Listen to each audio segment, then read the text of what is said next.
querido líder do Ministério Pessoal. Tudo bem? É bom estarmos juntos em mais um Herói, mais um encontro de treinamento, de capacitação para mim e para você.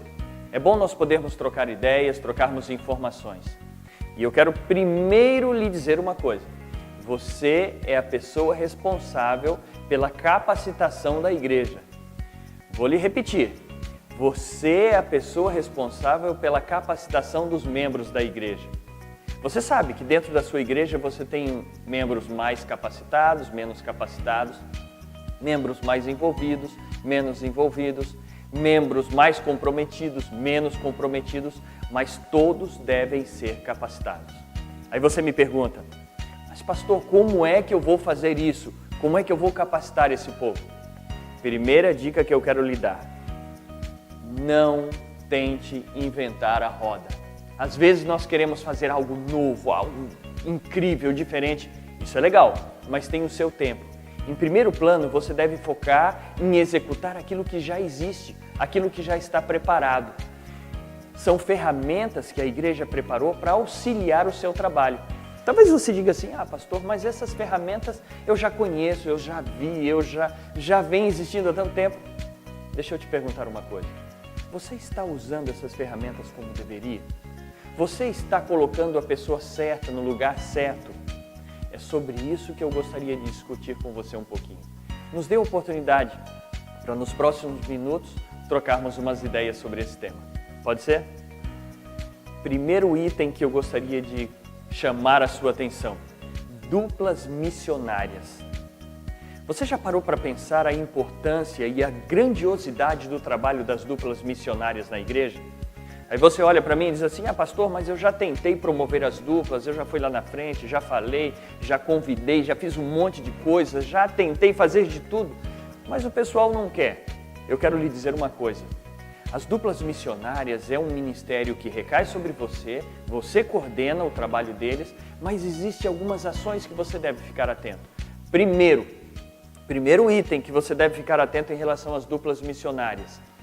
Foque em algumas duplas. Não adianta você tentar generalizar. Toda a igreja agora vai estar dividida em duplas missionárias. Isso é utopia, isso é um sonho, você não vai conseguir. Quer uma ideia? Primeiro, se a sua igreja é uma igreja grande, foque em 10 duplas. Vou repetir, 10 duplas. Se você tem uma igreja pequena, foque em 5 duplas. Vou repetir, 5 duplas. Pastor, mas só 5 ou só 10 ou entre 5 e 10? Fique tranquilo, você já vai ter trabalho suficiente se você executar como deve ser executado o apoio às duplas missionárias. Como é que você vai fazer para apoiar as suas duplas? Primeiro, preste atenção, você vai dividir as suas duplas em 3 grupos. As duplas que não têm experiência, que vai ser a maioria delas, sabe aquelas duplas que nunca deram estudo, que recebem um material, mas não saem? Você precisa selecionar e saber quais são. Segundo grupo, as duplas que já dão estudo bíblico, mas não têm resultado, ok? Essas duplas existem. E o terceiro grupo, que é um grupo bem pequeno, mas você tem aí na sua igreja e entre as suas duplas, aquelas duplas que dão estudo bíblico e têm resultado. Então você vai dividir em 3 grupos. As duplas que se cadastraram, se organizaram, receberam material, mas não saíram para dar estudo. As duplas que dão estudo, mas não têm resultado. E as duplas que dão estudo e têm resultado. Você vai dividi-los em 3 grupos. Primeiro, você vai focar a sua atenção nas duplas que recebem o material, mas não saem. Você deve estar me perguntando, mas por que eles não saem, pastor? Eu fui lá, promovi, entreguei o material e falei, mas eles não saíram. Sabe por que na maioria dos casos eles não saem para dar estudo bíblico? Porque eles não sabem dar estudo bíblico. Eles não sabem levantar um endereço. Eles não sabem como fazer. E aqui recai a sua responsabilidade, capacitá-los para isso. Como você vai fazer isso? Primeiro passo, você vai visitar essas duplas. Você vai sentar com eles, você vai explicar o que é um estudo bíblico, você vai passar toda a teoria do estudo bíblico, aquela estrutura de um estudo, contato, argumentação, conclusão, você vai explicar tudo para eles. Depois desta teoria, você vai sair com essa dupla e você vai buscar endereços para eles darem estudos bíblicos. Aonde? na rua da casa deles. É ali, nos vizinhos, eles já sabem o nome, já sabem o endereço, já sabem quem são, já sabem até a religião deles. Eles vão com você. Eles só vão dizer, aqui mora fulano. Você vai chegar, você vai fazer o contato, você vai conversar com a pessoa, você vai oferecer o estudo bíblico, você vai fazer todo o processo, vai combinar a data, vai fazer tudo. A data da primeira lição. Veja uma data que é possível para eles e para você, depois eu vou te explicar por quê. E aí você vai combinar, saiu dali da casa da pessoa, você vai fazer um checklist agora, ou uma revisão de tudo que aconteceu.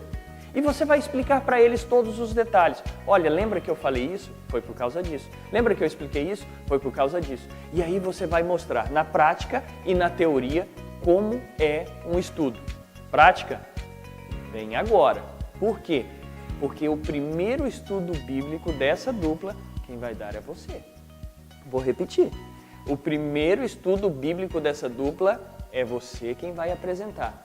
Você vai chegar na casa desse amigo da dupla, você vai dar o estudo, todo o processo. Tente organizar um estudo bem pedagógico, bem prático de se entender. Tente mostrar os passos, a introdução, aquele primeiro contato, como é que você faz. Mostre isso de forma bem clara. Depois, a parte da argumentação, os textos e tudo mais para que eles entendam. E a conclusão. Quando sair dali, você vai recapitular tudo o que aconteceu com eles.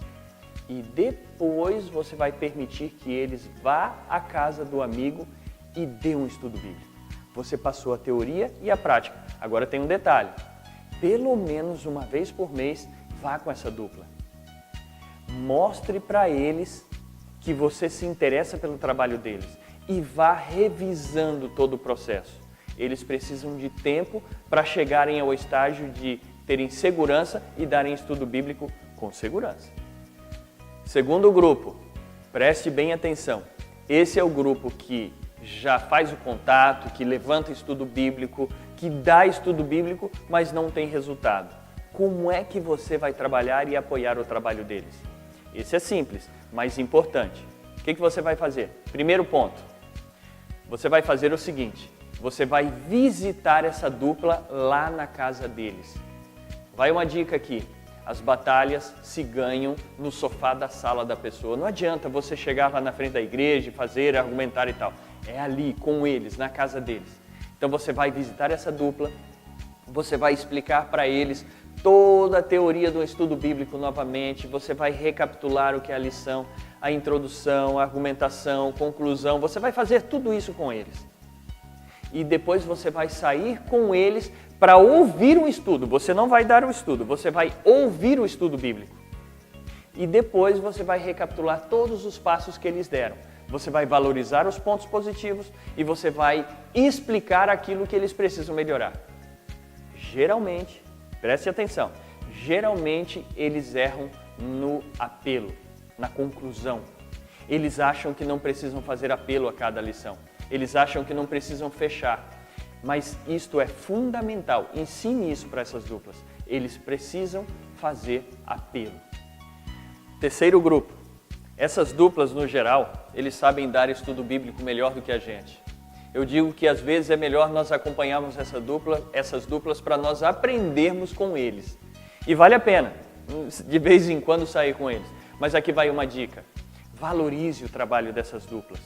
No sábado missionário, se você puder, tenha testemunho do trabalho dessas duplas. Use-os para ajudar você. Você pode pegar aquelas duplas que estão iniciando, lembra aquelas que estão aprendendo, que você vai dar o primeiro estudo, que você vai auxiliar? Se for possível, pegue essa dupla e coloque com esses mais experientes e diga assim, olha, vocês vão acompanhá-los para vocês verem como é um estudo bíblico. Isso é muito importante. Você vai valorizar a dupla experiente e você vai capacitar a dupla menos experiente. Você vai fazer um consórcio. Isso é fundamental. Agora tem um detalhe que é extremamente importante para os três tipos de dupla. Preste atenção. Esse detalhe é o seguinte. Você precisa ter um tempo para as duplas, para investir na capacitação, no envolvimento, na motivação, entrega de material, troca de informação. Sabe quando isso acontece? No Redime, o reencontro das duplas missionárias. Faça isso na sua igreja uma vez por mês. Invista, chame essas duplas mais experientes para te ajudar no redime. Eles podem te passar testemunhos, eles podem trocar experiências, eles podem te auxiliar, eles serão seus braços direitos. Agora entenda, as duplas missionárias são uma das maiores ferramentas de capacitação e pregação do Evangelho. Invista nas suas duplas missionárias. Não se esqueça disso. Invista tempo. Pastor, você está falando aí um monte de coisa, isso dá muito trabalho. Lembra que eu falei que se você fizer bem feito, você já vai ter trabalho para o ano todo? Bem-vindo à liderança do Ministério Pessoal. A segunda ferramenta que essa igreja disponibiliza para auxiliar você na capacitação da igreja, no treinamento, é a classe bíblica. Lembre-se, você pode utilizar a classe bíblica para capacitar a igreja como treinamento, mas você também utiliza a classe bíblica como uma ferramenta de missão. Como você vai fazer isso? Porque às vezes nós pensamos assim, a classe bíblica é um ministério, é uma ferramenta, é um encontro, é algo criado para dar estudo bíblico. É verdade. Mas existem alguns outros aspectos da classe bíblica que são muito importantes. Primeiro deles, você precisa se preocupar onde serão as classes bíblicas e quem estará à frente. Preste atenção, a classe bíblica é indispensável no clube de desbravadores e no clube de aventureiros. Aliás, ela não é indispensável, ela é requisito, é obrigatório. O capelão do clube de desbravadores e capelão do clube de aventureiros devem ser seus melhores amigos. Vou repetir, os capelães do clube de desbravadores da sua igreja, do clube de aventureiros da sua igreja, devem ser os seus melhores amigos. Seja o braço direito desses capelães, auxilie-os no processo, ajude-os, porque eles estão ali para capacitar aqueles meninos, dar estudos bíblicos e levá-los ao batismo. E é exatamente isso que nós buscamos. Fazê-los levar a conhecer a verdade e serem batizados. Você precisa dar suporte, auxilie, disponibilize material, esteja lá quando eles precisarem. Isto é muito importante. E se for necessário, participe até do processo da escolha dos capelães. Eu tenho absoluta certeza que os diretores vão apoiar essa ideia e vão estar junto com você. Outro detalhe, você precisa entender que o instrutor da classe bíblica na igreja é uma pessoa fundamental. Essa pessoa ela serve como referência para aqueles que estão chegando. Nós temos um hábito, nós saímos para buscar amigos, nós fazemos pesquisas, nós buscamos contatos e tudo mais, mas às vezes nós deixamos passar, sabe quem? Aqueles amigos que já estão vindo na igreja todo sábado, estão vindo no domingo e nós não levamos a sério essa disponibilidade deles. E nós precisamos fazer isso. O que você vai fazer? Você vai investir no bom instrutor da classe bíblica. E você vai investir em alguns aspectos da classe bíblica. Primeiro, entenda, a classe bíblica não é só um momento de instrução. A pessoa vem, recebe o estudo bíblico, dá tchau e vai embora. Não. A classe bíblica também é um momento de relacionamento, onde a pessoa vai vir, vai estudar a palavra, mas ela vai desenvolver amigos ali. E hoje as pessoas buscam relacionamento, então você precisa investir nisso. Outro aspecto da classe bíblica, invista em momentos alternativos, horários alternativos. Às vezes nós engessamos, não, tem que ser nesse horário porque aqui na minha igreja funciona assim. Mas nós não fazemos para nós. Nós fazemos a classe bíblica para os amigos e nós temos que ter horários que sejam melhores para os amigos. Invista em horários alternativos, invista em um bom instrutor, invista em bons materiais. Eu tenho absoluta certeza que a sua classe bíblica vai ser uma bênção, não só para a igreja, mas para os amigos que estão chegando e muitos serão batizados, pode ter certeza disso. Querido líder, essas são as ferramentas que nós gostaríamos de disponibilizar para você. Execute essas ferramentas, coloque em prática. Nós não estamos dizendo que você não deve inventar a roda, você deve fazer coisas novas, você deve ser criativo. Mas primeiro você precisa fazer o básico e em cima daquilo ali, você fazer o plus, aquilo que mais precisa. nós estamos orando por você. Que Deus abençoe seu ministério durante esse ano. Que Deus abençoe sua igreja e que você tenha grande êxito em capacitação e colheita. E que essas duas coisas sejam a base do seu ministério aí na sua igreja. E lembre-se, tamo junto.